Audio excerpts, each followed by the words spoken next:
will you work? Do you want to work if I turn the delay off? Because you did earlier.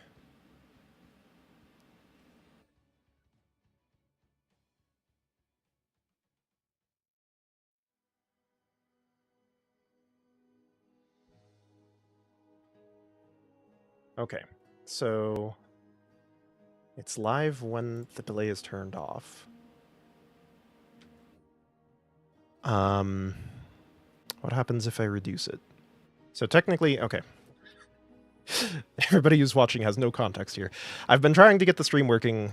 It looked like it was working. My test stream worked fine. And then I turned the delay back on. You know, I turned the delay off so that I could test it. And then I turned the stream delay back on, and it just decided not to stream, which is great. And so I don't think I can legally cast this if I have no delay. So I will... Okay.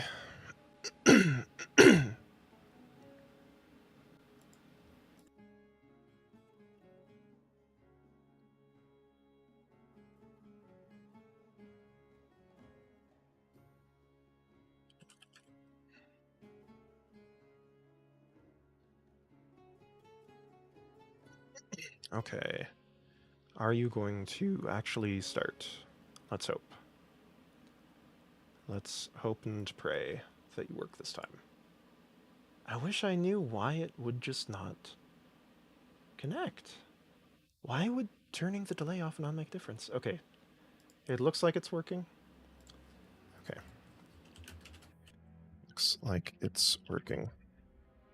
If it isn't, I will try to fix it mid-game. Okay. Alright, so, Jesus Christ, dude. Dragonshire. It's been an evening. Okay. I just got done with a cast that was streaming to nobody. Nobody was in the audience because OBS told me it was live and it wasn't. So I'm I'm real pleased right now. But I will recast that game later. It was a fun game, trust me. I will potentially recast it after this. Potentially it'll be another day, but this is going to be the same bans from last game thus far. Evan Stukov. Hogger was not banned the first game. Hogger indeed did a lot the first game. And we'll be moving into a Garrosh ban. Same from the first game. Let me check that my stream is working. It looks like it is. Okay, thank God. I would probably shoot myself if it wasn't. Anyways. I swear, it makes no sense to me that it just... nothing happens when it says it's live, and I have a 60-second delay, and then it says it's live, I have a 30-second delay, and it works.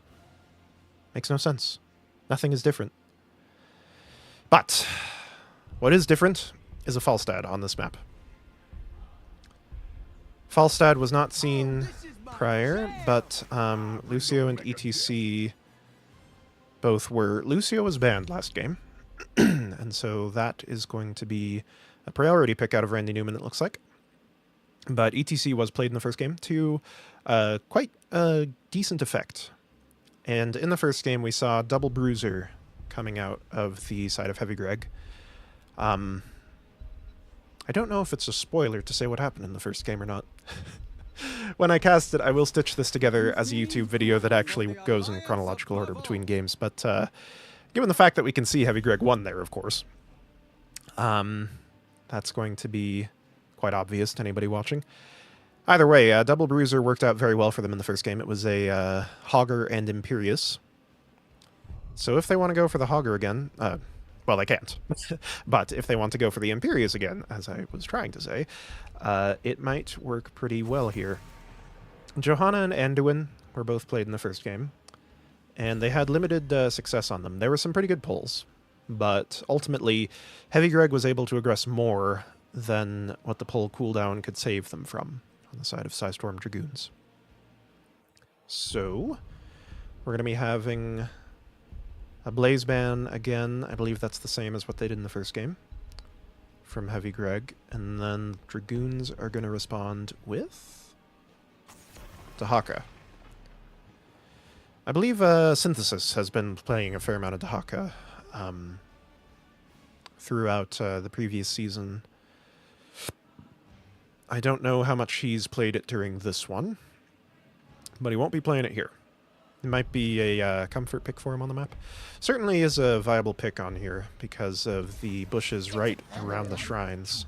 He can always join his team at any moment in order to take the bottom shrine and potentially get some kills. So we're seeing Thrall instead out of Synthesis, and that's going to be playing into what? We shall see. If anybody on the side of Dragoons plays Rexar, I would love to see that here. That would work great. Hopefully it will be something good. Wow. And indeed, it's going to be a Rexar and a Gul'dan last pick. Now, what Chim Chim picks here may decide the fate of this game, because these drafts look fairly evenly matched to me thus far. I believe that Lucio is a comfort pick for Randy Newman. I think that's one of his mains, so if he can get a lot of value here, then Gul'dan is probably going to be very unhappy with Lucio. It's going to be a Mouthhill. Double Bruiser again. They're sticking with what they know. They're sticking with what works. And now I'm going to go double goddamn check. The stream is live. Okay.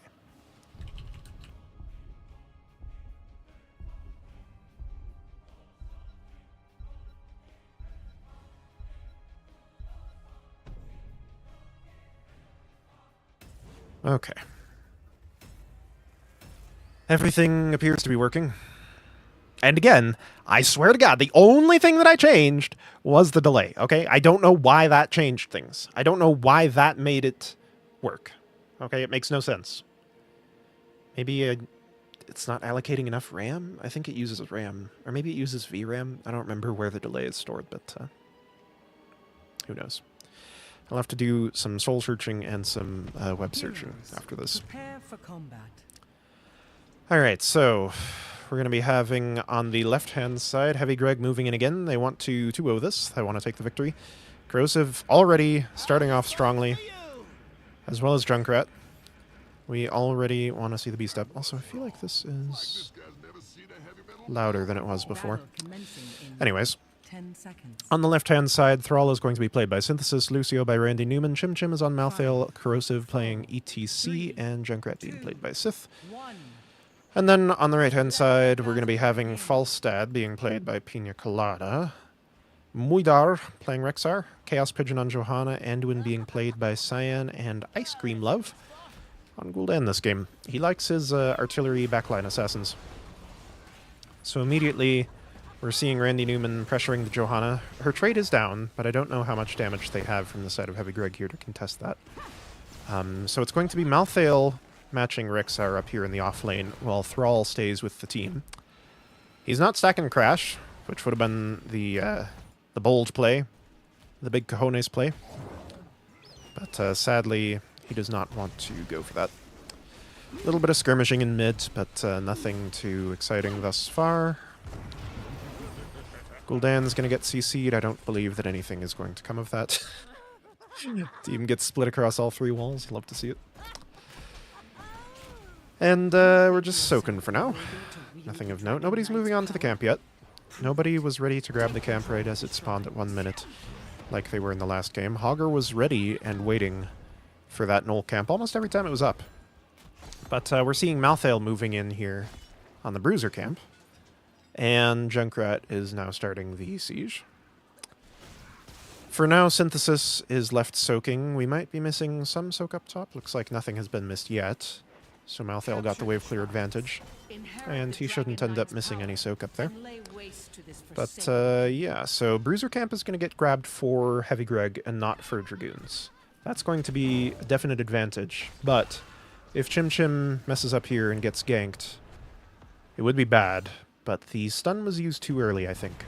Rexar needed to start damaging the Malthael before Falstad came up, but was not going to happen. Either way, here in the bottom lane, we're going to be having blows traded between each team, and the siege camps are both going to be going down around the same time. No kills are coming yet. Junkrat is not a very adept assassin at getting kills himself. He's more of a utility assassin. Pina is not taking a very good trade there with Synthesis. Synthesis is going to get a lot of damage on him, and the damage on himself he can heal. But, oh, Gul'dan gets caught out, and I think that would have been a kill if not for the pull. It looks like Pina messed up, and Thrall got the Dragon Knight. I was not expecting that. I don't know how that happened. But, Dragon Knight's going to go over to the side of Heavy Greg. It's not going to do a ton here. First objective of the game on almost any map is quite weak. And it's going to get a tower. And then walk away. As you do. That's Dragonshire, baby. But Heavy Greg was left on their own here in the bottom lane. Left to their own devices. And that's going to mean that things are all ready for the Dragon Knight to step up and start whacking the wall. And they're going to get most of the wall here. They might get the whole thing, it looks like. So that's going to be a decisive siege advantage over to the side of Heavy Greg. Nothing more than what you might expect from the early game. Nothing too crazy, but it's going to be a definitely easier time for them to win these shrines. And it looks like Rexar might be going down here. I think Chim Chim has him. If he can just get... Yeah, that's all he needed. Rexar stayed in a little too long with a little too low of an HP pool. And he's going to go down. That's a critical error, because that's going to mean that Heavy Greg has free reign to engage 4v3 on the bottom side of the map. I don't know that they'll be able to get Chaos Pigeon, but they can likely get some siege on this fort, while Pina is stuck wave clearing up top. Chaos Pigeon is being forced to back, so that's going to mean that it's now a 5v2, and another pull has to be used on the Gul'dan. Corrosive is doing very well at getting these pulls out on cooldown, as he was in the first game. But Chim Chim moving on to the Bruiser camp, while the rest of the team takes the fort. It was a good kill that he got there. It put them very far ahead when Pina rotated up to get that soak. Arguably, he perhaps shouldn't have. I don't know if the soak was worth it. But that's going to be the entire map controlled by the side of Heavy Greg pretty hard right now. And if Rexar isn't careful, he does have his bear warding the bush, so he knows that things are coming. He knows things are in the works to try to kill him. All four heroes are coming up. And I don't know what they're going to do up here, but I guess we're going to clear the Bruiser, or maybe we're just going to rotate back. Okay, we're going to clear the Bruiser, leave Malthael to his own devices down here. And that's arguably a pretty good play. Malthael can double soak on his own, as long as he's careful. And he has a decent idea of where the enemy team is right now. If Pina isn't careful, Malthael might threaten him. Just as soon as he gets level 10. But yeah, we're going to be pushing top here. And I think that's the right choice. The other side of Psistorm Dragoons is totally caught out of position, and they cannot defend this. They're not going to get the whole fort here. They shouldn't try for it. They do have the trap to warn them, and if they can turn on that quickly, they might be able to do something with it. They are going to be 10v8 right now. Sith is just trying to get away with his life, and he's not going to manage it. But we're still 10v9, and we could still do something here. A pretty good mosh. They don't have any way of interrupting that, but I don't know that the DPS is there to kill Johanna outright. And ETC is going to go down. So, that's going to be a pretty well-played fight from Psistorm Dragoons. They're going to take that advantage and they're going to run with it. They're still having a siege camp pushing in on their towers, though, in bottom. That's not good. That is going to get the whole wall eventually. Looks like Gul'dan wants to deal with it, but it's going to mean that they can't quite rotate onto the bottom shrine yet. Not quite as soon as they might prefer.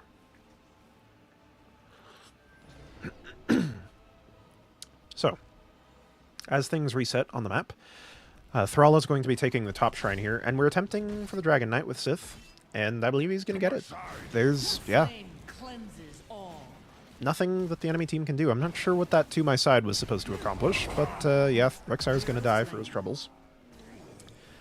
And that's going to be the side of Heavy Greg claiming top, it looks like. I don't believe there's anything that Dragoons can do at this point to stop it.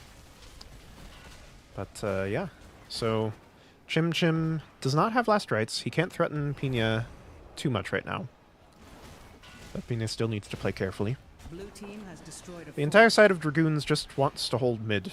So they're rallying at their mid fort. Rexar is coming up. And Heavy Greg is pursuing this a little aggressively. They're aware that Malthael isn't with them yet. Malthael wants to grab Soak. And so they're not fully committing to this, but they are in a position where they could get caught out if they're not careful. And so too could the enemy team. Malthael rotating up. He is debating whether he's rotating up. He is rotating up. Chaos Pigeon is, I believe, yep, going to go down. Malthael trait killed her. The pull was not enough to save her. Level 13 pull would have done enough there, I believe, to save her, but not going to be attainable yet. So yeah, that's going to be Johanna dead, and Heavy Greg is in position to pursue that advantage in the bottom lane, but they are playing it safe for now. They're not going to try to pressure the keep. Death timers are still low, they're aware, and they think maybe they can get some kind of bush gank going, or maybe they're just going for the siege. I'm not sure Heavy Greg fully knows what they're doing, but whatever they're doing, it's working out. Malthael is going very far for this, and I think he might, if he commits, he might get him. He wants to try. Oh, he couldn't quite put the last rites. Committed a little too far. Now, Corrosive and Synthesis also need to be careful, lest the same fate befall them.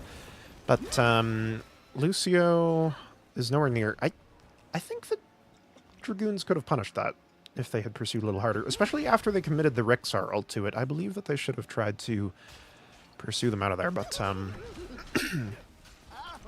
these are two fairly hard targets to chase down after all. Either way, each team grabbing a camp, but it's going to be the bottom camp for the side of Heavy Greg and the right side camp for the side of Psistorm Dragoons as we move into the third shrine phase of the game. No forts remain up on the side of Psistorm Dragoons. The red side of the map is in shambles, and the wall being open here, from what ETC and Thrall did earlier, is going to mean that any dragon at this point onwards could potentially become a win condition if enough people on the side of Psistorm Dragoons die. It's a risk that they're going to have to keep in mind. But Pina could potentially get a big gust here. There's a lot of things they could do to wipe out the enemy team here. They did not try for the 5v4 fight, which I believe they should have. This is one of the few times when they're going to be on an even talent tier for this objective. In fact, it's rapidly looking like it's going to be the only time, because Sith is going to get it. Sith just takes it uncontested. And Chaos Pigeon doesn't have his unstoppable! But the Anduin pull is there. Chaos Pigeon did get caught out, but so did Lucio. Lucio is actually in a lot of trouble, and it looks like he's going to get out. But he nearly died. And if there hadn't been a 2-tier talent advantage, Lucio was definitely dead. Either way, that's going to be 2 kills for the side of Heavy Greg. It's going to be my throat getting very dry.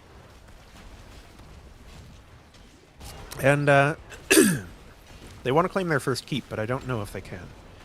Dragon Knight only has 38%, and it's going to start swinging at this keep, but it might go down before it can get it. Falstad's death timer is long enough that they might be able to get this keep before all 5 members of Dragoons can muster a defense. And it's looking increasingly like that will be the case, especially with ETC working to keep them back. But if the side of Heavy Greg isn't careful, they could get caught here. Now the high 5 is going to keep them quite safe. High 5 and speed boost are very strong, as it turns out, especially when you're getting caught out and you want to run away. Which they weren't caught out precisely, but they did want to run away. Either way, they do still have Blessed Shield and Unleash the Boars. Of course, Rexar's in here right now, but they could go for a shield play. If Heavy Greg isn't careful, that's exactly what's going to happen. Fear was cast. A bit of asymmetry with the Anduin root there. The Anduin root kept ETC from running inwards. Johanna nearly dies to the Sunder.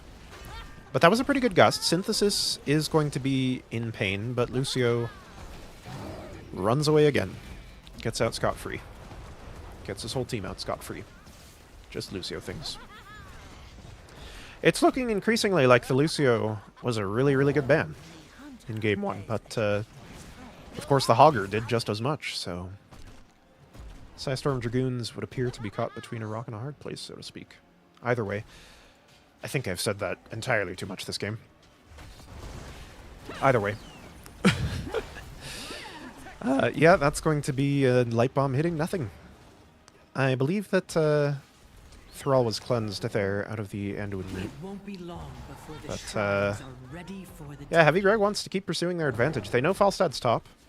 He can fly down, but they will have warning as he's in vision. And it doesn't look like he's going to. But he is walking down. He's grabbing mid-soak for now. Still 5v4, but Falstad is within range to join, and he does have Gust.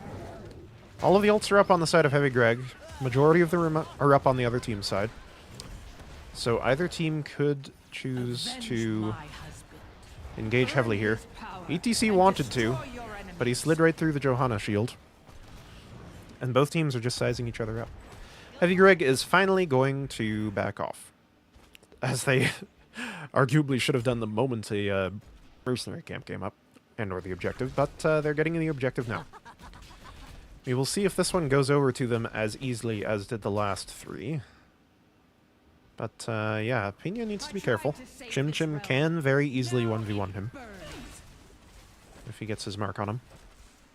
But yeah, I should have been keeping a closer eye on mid. I didn't think that they could take it that fast, but somehow they did. Again. That's going to be another pull forced. And that's actually going to be Horrify getting wasted.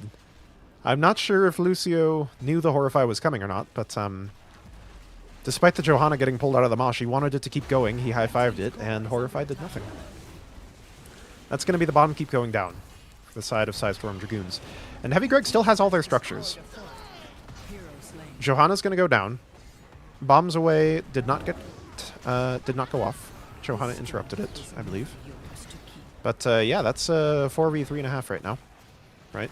No Misha. Rexar doesn't have access to half his abilities. But yeah, that's Gul'dan going down. Gul'dan just got completely overwhelmed by Thrall. And Heavy Greg seems to know how to pursue these advantages that they're garnering. They definitely know. They know how to play with these beefy comps. Bombs away does go off this time. It's going to be another 4,000 damage on the core, and it's going to go down. A decisive victory. Believe it or not, in both games. You're going to have to take my word for it until you see the first game. But, decisive victory in both games by Heavy Greg there. We will, I guess, go and see if we can find an interview. Hopefully without my OBS just taking itself apart at the knees. But we will join lobby 4, let's say. And we will see if Heavy Greg wants to do an interview. And lobby 4 for interview if you want. Or I don't know quite what to do in this situation. I do want to cast game 1.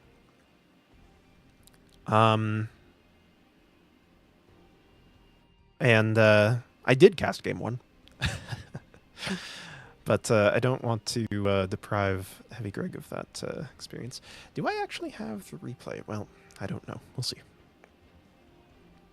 It looks like I should, because I can rename this replay file, so I believe I should have the other replay. But it looks like Junkrat was the top damage here, and following him was Gul'dan on the other side. So yeah, Junkrat actually did a lot of damage there in that game, and he did a lot of siege as well. I believe that he got the Dragon Knight maybe 2 or 3 times, so that probably contributed. But yeah, 140k, nothing to scoff at. And Thrall right on his heels as well. Ironically, Malthael with the top siege, or top XP rather, did not have the top siege. He was far from it. But he did have top kills. Yeah, Malthael was getting a lot done with that last rights that game. And let's see what the team says. Hello. Aha. We have a Randy Newman and a synthesis. Okay. Hello. The dynamic duo. Yeah. So this is a bit of a strange situation because OBS told me my first game was live the whole time, and it wasn't. And so I guess what we're going to do is interview, and then I'll cast game one over again. Does that sound like a plan? Or Yeah. So okay. no spoilers then, probably about the first game. I mean, we knew that it was one, and I did spoil it a little bit, but yeah. Okay. Obviously, We'll we knew leave some that to the viewer's imagination then. you guys won. Yep. Yeah, but we'll look at that in a little bit. So, how are you guys feeling? It looked like you had a pretty decisive performance out there. Yeah, it felt good. I think some did a good job with the scouting. I think maybe our bands kind of disrupted their plans, it seemed like a little bit, is what we're sort of suspecting anyway. Mm-hmm. Yeah, the bans certainly seemed effective there, and you made them ban out the Hogger as well. That was Yeah. Yeah, both. that seemed an issue in the first game was the Hogger camp It did. advantage seemed It problematic for them. definitely did. But at the same time, Lucio was also an issue for them in the second game, so Yeah. it panned out well. Mhm. So you seem to be really liking the double bruiser here. Any thoughts on that? I think it was more when I was doing my scouting, we had noticed that Psistorm Dragoons was what kind of, liking the beef, so to speak, in the front line. So I think that Mhm. might have affected our drafting this matchup. Right, right, okay. Yeah, sorry? Oh yeah, I was just gonna agree with that we kind of saw or thought that they may go double bruiser too, and we thought, well, if we have two bruisers, that would be a good way to counter it, I suppose. Also, Fight Take a fire bit with of fire, why steakhouse. not? yeah, Yeah, Malthael got the top kills in that second game. He was doing a lot of work.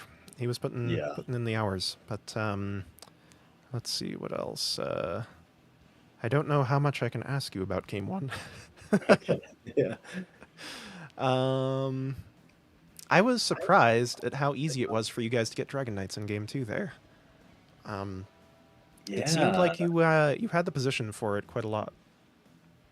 yeah. I think I was expecting more with the global that it would be more of a hassle because like we kind of were like, well, we'll send one to try to cap it. Maybe they overreact, and then we take some bottom. And we ended up kind of getting bottom and getting the DK. I didn't see exactly how Synth was able to get the DK, at least that first one, but it seemed like once we kind of opened things up, it just is so hard to be out on the map there against a team with Lucio can get around so quick. So then it seemed like they were kind of forced to just give a lot of the map after that initial one we got.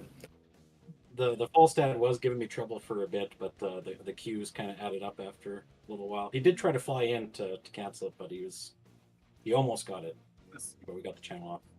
Yeah, there were 2 or 3 times I saw there that the abilities were just a fraction of a second too late to cancel it. Yeah, that was good. I think Junkrat was nice. We had a lot of vision advantage, I think, in the bushes with Junkrat traps that they were kind of hesitant to walk through for good reason. And I felt like I was able to do a lot on Lucio to just kind of have eyes on him all the time because they didn't really have much in the way of CC to get me. So I think we had kind of just a vision advantage, maybe helped us to secure a lot of those. Mm-hmm. As you're going farther into the season, are there any teams you're looking out for? Any teams you're intimidated by? Any matchups you're excited to play? I don't know. For me specifically, I kind of just been looking week by week, I suppose. I'm not Yeah, sure. I usually start a couple hours before the game, and I kind of just like do a deep dive on the scouting, and then try to sit in the Discord and talk with the team about like what would work well and what our philosophy is going to be for the matchup and all that kind of stuff. Yeah, I Are think the you? But we chunk. definitely I was we gonna definitely say been code. scrimming with a few C teams. So I know we're playing with what was it? We played Protectors of Ire, which we're seeing later on in the season, so that should be fun. And yeah, we definitely Yeah. got a few scrims going. Nice. And are you looking to win this season? Are you looking to go up a division? What do you think? A little early to decide that, I guess. Yeah. We're feeling pretty good right now. Yeah. It's definitely a better start to the season than last year, so I feel like we've kind of got the roles more figured out and have a better understanding of how everybody plays, and seems like we're playing more coordinated than we were last year, so hopefully we can keep that momentum going. Good, yeah.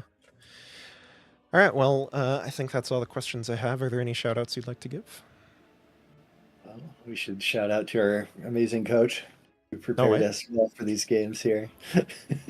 I hear that Forget guy's what his great. name is, but Yeah. I hear he's actually really good at starting streams as well.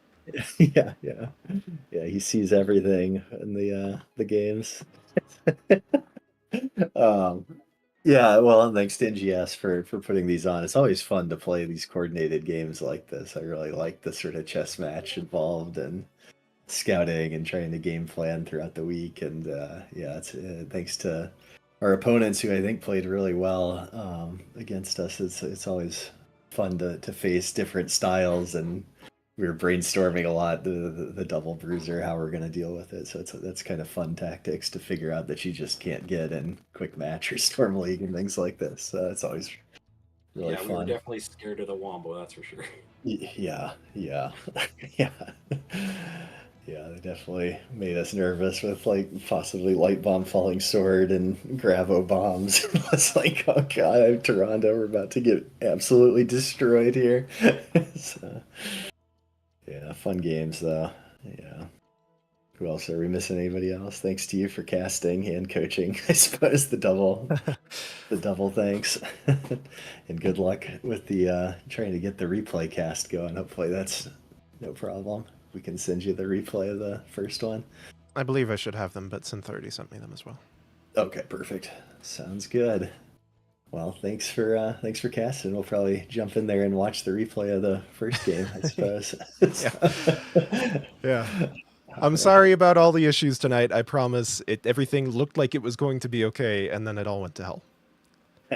Yeah, best laid plans. Not a problem.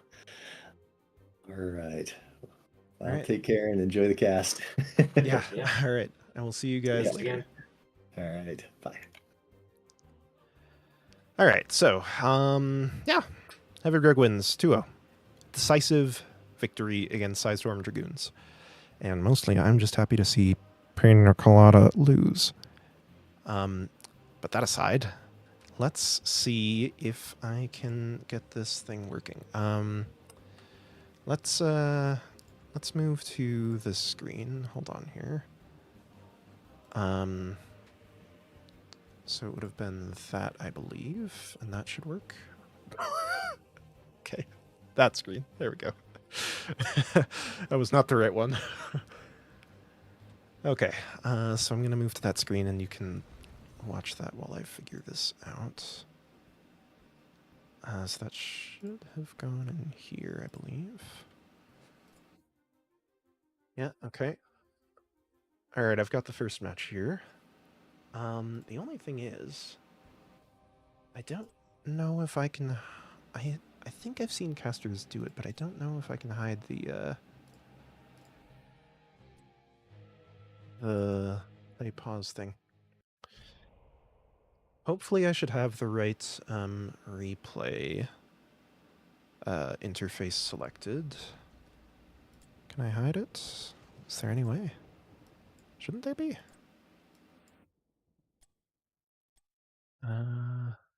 Give me just a minute as I get this all worked out. Do I need to... I think I need to turn off that option before I head in. I haven't ever done a replay cast before, so you'll have to bear with me for my first time, but I believe... Yes. Nope. Nope, that didn't do it. Display replay time info. Timeline information for replays.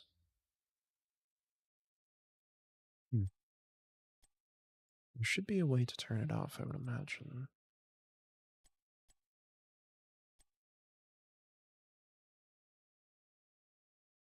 I don't want to cast it with that thing in the corner the whole time is the thing, but Well, you know what?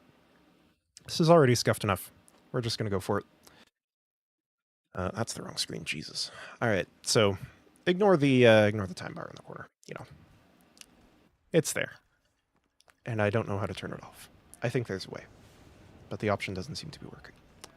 Either way, so for anybody, since I'm going to be putting this up on YouTube later as a stitched together video, for anybody who doesn't know, what happened here is an unfortunate technical issue, for reasons unknown, made Discord not stream the first game tonight.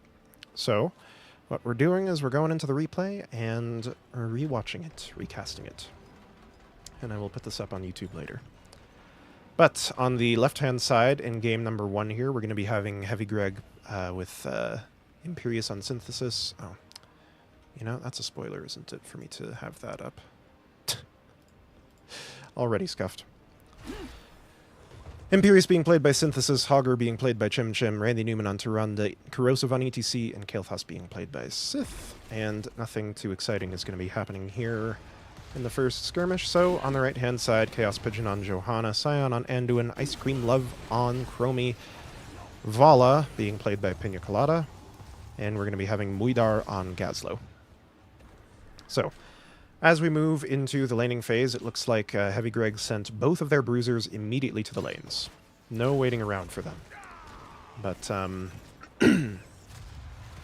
that's going to mean that they have a slight siege advantage on the map. Nothing too crazy, slight wave clear advantage, but Imperius wants to rotate up, and he reconsiders.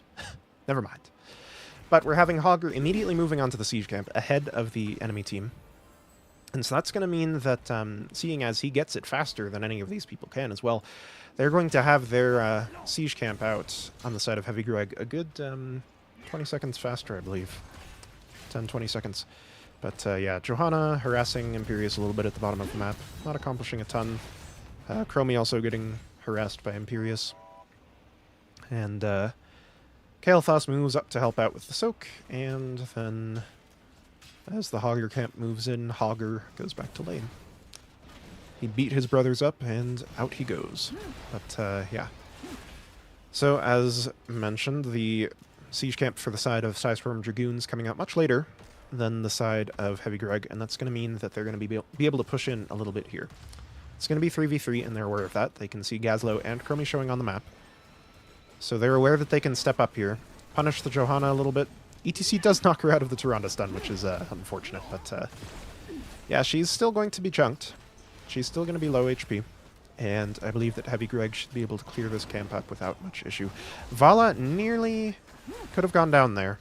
If Kael'thas had been a little bit more ready on the stun, Vala likely would have died. She didn't go for the Gambit stacks this game, so Pina did not want to risk it for the biscuit, so to speak. But yeah, in both lanes, Imperius and Hogger are by and large winning pretty well. Now the side of Psistorm Dragoons does want to rotate up onto Chim Chim, and I believe that he just used his spin. I don't know if he's going to be able to spin out here, but it's going to be close. It's going to be close. He just barely gets set off right in time, and Vala missed her last Q. Vala missed her last Q. If that had hit, Hogger would have gone down.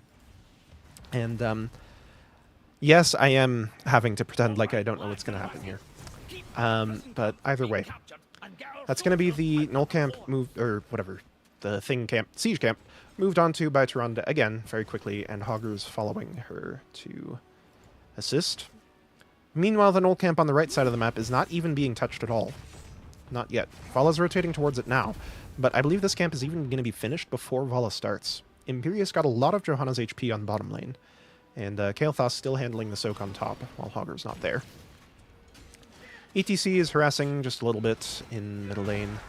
He's not trying to get a ton done, he just wants to annoy the enemy team. But yeah, the Hogger camp on the right side of the map is going to get taken gradually. I believe the left side nulls are actually going to move in and siege this tower before the right side even gets there, but more to the point, the prisoner camp is already being contested by the left side. So Heavy Greg, with the positional advantage they gained through doing their null camp early, was actually able to just step in and get this for free. And it's already 12 seconds left on the timer. A massive spear from Imperius almost kills the Anduin. ETC slides in, everything follows. There's so many stuns. There's just so many stuns on the side of Heavy Greg. One stun lands and that's it. Your life is over, especially if you're Anduin. You can't pull yourself out. You can't Lorax yourself out, though I have said since they added him, it would be hilarious if they added the Lorax pull as a level 20. But yeah, as soon as Imperius lands a spear, or ETC lands a slide, or Kael'thas lands a stun, the other two are going to be right there, right? Everything is going to be stacked up. Every single person on this team has a stun that is at least 1 second long. And in the case of everybody but Tyrande, it's actually over a second. So if they layer all their CCs together, they can CC people for like 10 seconds straight when you account for Mosh Pit and so on and so forth. But yeah, Imperius dives over the wall. That's a bold strategy. Chromie does not quite have level 8 to punish him. But yeah, Hogger is moving in uncontested. There's nothing that Gazlo can do to really stop him here. Especially because Hogger can just spin in and out like that. He's unstoppable. You can't CC him. And he'll just heal back up all the fort shots he takes pretty quickly. So he can keep poking Gazlo down, and it's going to be much slower for Gazlo to regenerate than Hogger.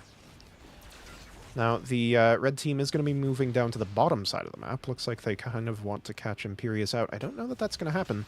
Imperius is actually already going mid, but they do want to try and go for the ETC here. He's going to back out, so not too much threat right now. But Hogger is still pushing top incredibly hard, and there's nothing that they're doing. Mosh is committed after the slide and the spear, but Anduin Pull was ready. Anduin Pull was ready for them to pull him out of Mosh, and still, nobody is helping poor old Gazlo out. And the Goblin, he wants some help. He's not getting it. But he's going to get a brief respite as Hogger moves onto the camp. That's going to be, again, him moving faster than the red team. It's going to be a theme here, I feel. I have my spidey senses tingling. They're telling me Hogger is going to keep getting this camp faster than Vala and Anduin. I have a feeling. There it is. The null camp for blue team is going to be taken. Kael'thas continues to grab the soak for Hogger in his stead. What a great guy. Looking at the stats here, looks like Hogger is going to be leading the charge on damage for the side of Heavy Greg, but Vala has actually got more damage than him. And that's an interesting disparity, but when you think about it, Heavy Greg can afford to take Vala's hits. They have the beefy HP pools. Oh my god! We nearly missed it! Chromie just got TKO'd! Oh, what a spear. What an abduct. What an Imperius. The Imperius Giga Chad plays. Chromie can't stop it. Vala's going to be in a lot of danger here as well. Anduin pulls her just a tiny little ways and the Starfall gets her. She couldn't get out of the Starfall fast enough. Imperius wants to go for the Anduin. I don't believe he has the damage to do it as soon as he misses that spear, but Johanna doesn't have her trait. There's nothing she can do. Now, I don't know if they can all survive. They do. They barely get out. It was a decent Gravo Bomb. It could very well have ended in a kill, but Anduin didn't quite have all his abilities, I don't believe. So, a decisive couple of kills that they get, and at some point in the process, top fort went down as well. I don't know how or when Hogger managed that, but manage it he did. And the side of Psistorm Dragoons does want to punish him. They want to move in, but they're not going to manage it. They're just going to have to be content with what soak they can grab. However, again, they're behind on the position on the map position, and that's going to mean that Heavy Greg is again able to get this camp. Now, Imperius really wants to push bot, and that's going to mean that we have a 4v5 potentially here if Gazlo joins, which he's going to right now. But some damage being thrown onto Kael'thas, a lot of damage being thrown onto Kael'thas. He's telling me what my world is upside down, but it looks like it's his world that's upside down. He should not have told that to me. It was him. He was the one whose world was upside down. And indeed, he's going to go down.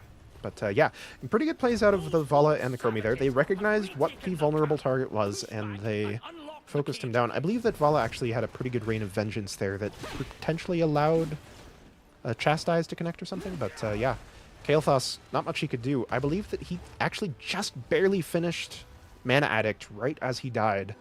But the CC was too long. The CC chain was too long. He couldn't quite get it. If Starfall had been up, Tyrande may have been able to save him, but I believe it was about 15 seconds off cooldown when he died. So, for the first time this game, null camp on the right side of the map is actually going to get taken before the left side. But not by a significant enough margin to matter.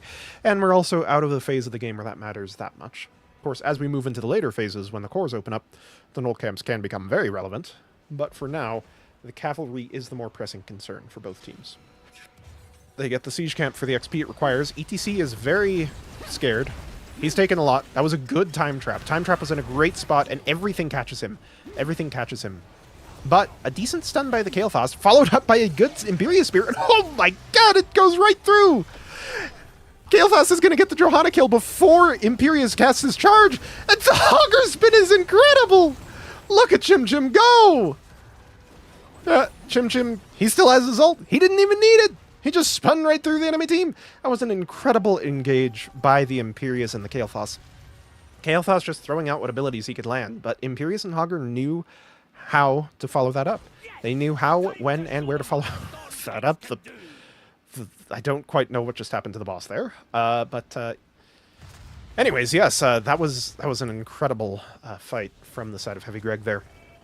ETC absolutely caught off guard by an amazingly placed time trap. Absolutely Giga 5 brain, huge head. 5 brain? 5 head, huge brain was what I meant to say. Time trap, but it doesn't matter when you're fighting into a choke against Imperious and Hogger. Because if anybody gets a stun against you, you can bet that just everything in the world is going to be aimed at you directly after. While Heavy Greg wasn't quite able to get the boss, Chim Chim got an attack on it. I'm fairly certain I saw his rage go up, so the attack connected. The boss started the animation of attacking him back, and then it just vanished. Boss just decided to nope out. But yeah, the cavalry is moving in on mid a little bit sooner than top and bot, and so that's going to mean top and bot is going to be much healthier here as Psistorm Dragoons defends against mid. But ETC wants to go in. He wants the Mosh. Very ambitious. Vala did have her stun up. Intelligently, she did save it. Now Anduin is going to go down. Hogger tries to get out, but he can't. And that's going to mean that Psistorm Dragoons is in a slightly better position than they would otherwise be, albeit not an ideal one. They still, in order to have that happen, had to lose the walls on both top and bottom keeps. And in the interim, the mid keep as well was taken out by Kael'thas' efforts. So, definitely not where they want to be. Those 2 kills did catapult them from, I believe, level 13 to 15.5, give or take. They've gotten some minion soak as well, but 13 to 15 from those 2 kills. So they can nearly fight on even grounds with Heavy Greg now. Now, Heavy Greg is potentially moving towards the top boss. They're considering it. Johanna is also moving in that direction, I believe, to get the soak here. But she may just end up scouting that boss out. We'll see if she's smart enough. And, yeah, the 5-brain Johanna. There I go again. The 5-head Johanna, big brain play. ETC wants the slide on her, but he can't quite connect. The entire side of Psistorm Dragoons does know what's going on here, but they're doing a pretty good job on the side of Heavy Greg at keeping them away from this point. Corrosive is going way the hell over.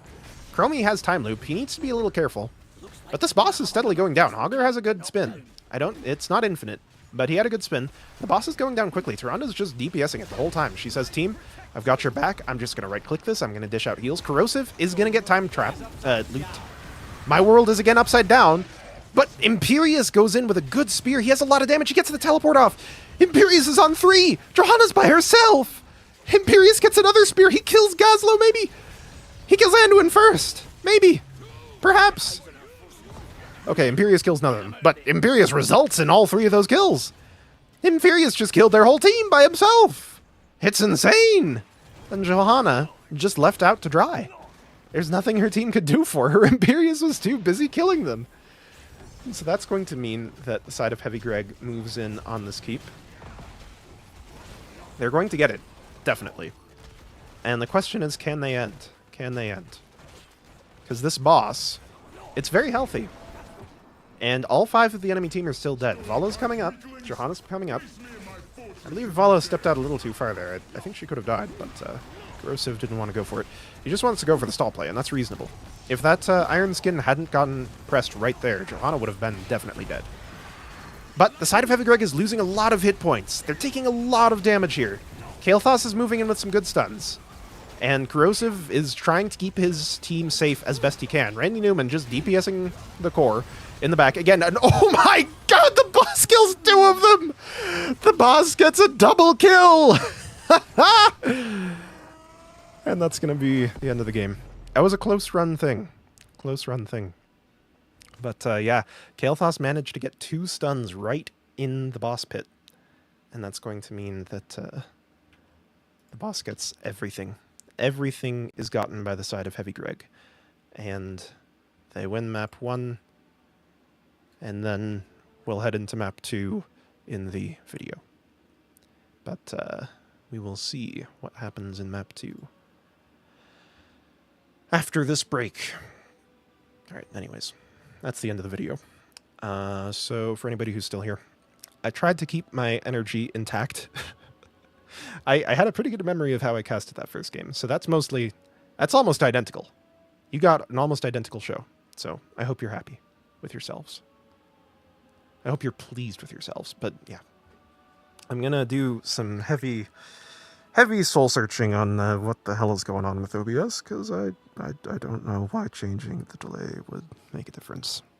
It's embarrassing to have the stream go live and actually not go live, and I cast the whole first game to myself with no audience. But that's what happened.